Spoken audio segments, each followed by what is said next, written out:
सामने खरा सत्वे से गछ मूले छिड़ा कि बाहर अन्य अनेक जगह अटक रखा आसीपारूना राज्य सरकार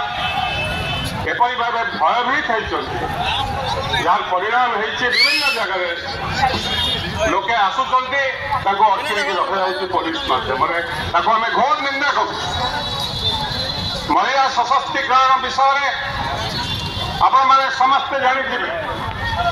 जो डॉक्टर मनमोहन सिंह एवं सोनिया गांधी नेतृत्व में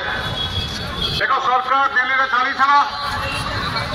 एवं शीला दीक्षित मुख्यमंत्री थांती दिल्ली में एक